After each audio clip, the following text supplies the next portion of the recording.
quelques semaines, je pars pour la Corée. Ne me parlez pas de coronavirus, d'accord? Ne me parlez pas de ça, ok?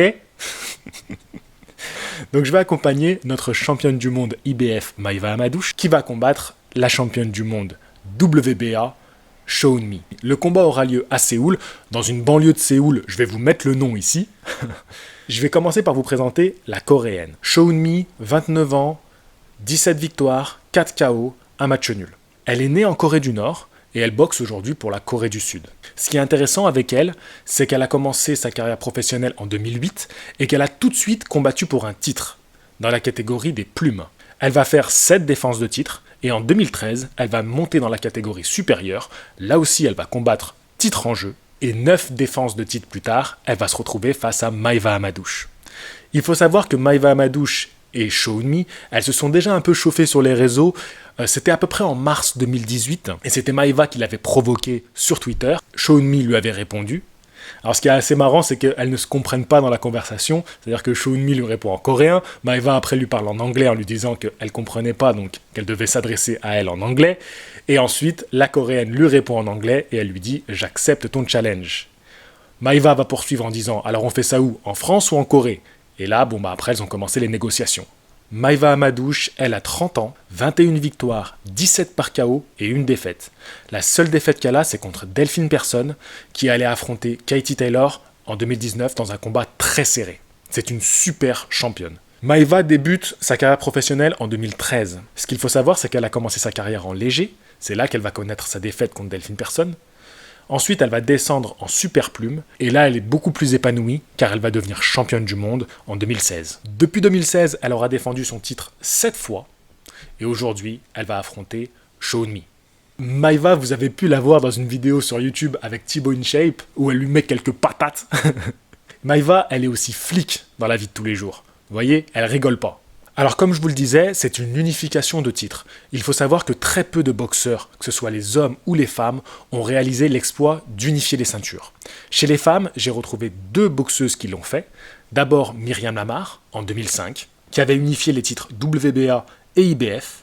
Et l'autre, c'est Anne-Sophie Matisse, qui en 2008 a unifié les ceintures WBC, WBA et IBF. Maintenant, je vais vous donner un petit pronostic de ce combat, pour vous donner l'eau à la bouche. La coréenne, j'ai remarqué qu'elle est assez technique. C'est une boxeuse qui a une bonne variété de coups et qui bouge beaucoup. Elle bouge le buste et elle a un beau jeu de jambes. Dans son dernier combat, que j'ai pu voir sur YouTube, je vous invite à le voir, elle affronte une japonaise. C'est un combat qui est assez intéressant, mais il va finir par déraper un petit peu parce qu'elle prend beaucoup de chocs de tête. D'un autre côté, Maïva Amadouche, c'est un cardio énorme, c'est un vrai bulldozer, elle fait qu'avancer sur son adversaire et elle cherche le combat à mi-distance, voire courte distance, donc vraiment du front contre front. À mon avis, ça va se jouer à la boxeuse qui a le plus de cardio entre les deux. Pour regarder les dernières années, Show-Mi, elle n'a pas énormément boxé. Un combat en 2018, un combat en 2019 qui a été assez difficile, comme je vous l'ai dit. Alors Maïva Amadouche, elle a fait une grosse année 2018 avec 3 combats. Par contre, en 2019, elle a fait seulement un combat. Elle n'est pas restée inactive parce qu'elle a réintégré l'équipe de France olympique pour espérer se qualifier pour les Jeux olympiques. Donc du coup, elle a beaucoup voyagé, elle a été bien entourée, et quand elle a voyagé, elle a fait des stages de boxe très intensifs. Elle a fait plusieurs tournois. Du coup, elle est restée en permanence dans une activité sportive de haut niveau. Je pense que ce combat-là va se jouer à la boxeuse qui aura le plus de cardio. Et celle-là va faire céder l'autre. Vu les coups de boule que Show-Mi a reçu dans son dernier combat, je pense qu'elle est très résistante. Et je dis ça sans blaguer, parce que franchement, les chocs qu'elle a pris en pleine tronche et elle a tenu jusqu'au bout. Maïva, elle est connue pour avoir un extraordinaire cardio, et je vous le confirme parce que je l'ai vu à l'entraînement. Alors je prédis un combat qui va aller avant la limite, et une victoire de Maïva Amadouche.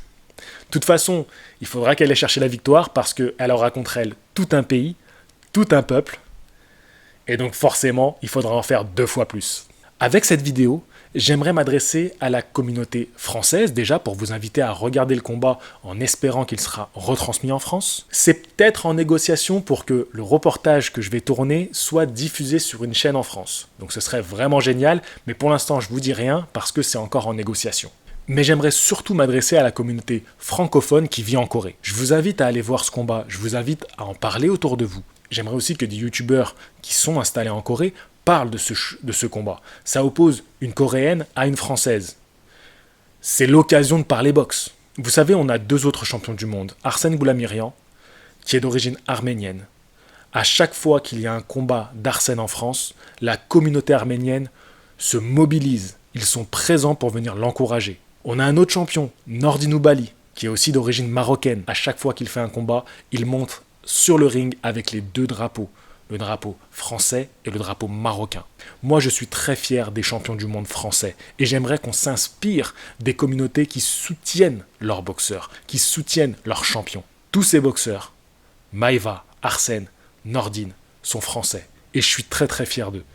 Donc j'espère que dans quelques semaines, à Séoul, il y ait quelques Français, franchement, même s'il y en a 1 ou 2 qui sortent le drapeau et qui sont là grâce à ma vidéo, j'en serai le plus heureux.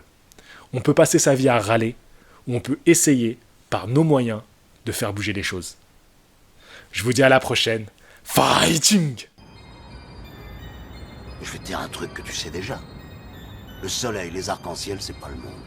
Il y a de vraies tempêtes, de lourdes épreuves, aussi grand et fort que tu sois, la vie te mettra à genoux et te laissera comme ça en permanence si tu la laisses faire. Toi, moi, n'importe qui. Personne ne frappe aussi fort que la vie. C'est pas d'être un bon cogneur qui compte. L'important, c'est de se faire cogner et d'aller quand même de l'avant. C'est de pouvoir encaisser sans jamais flancher. C'est comme ça qu'on gagne.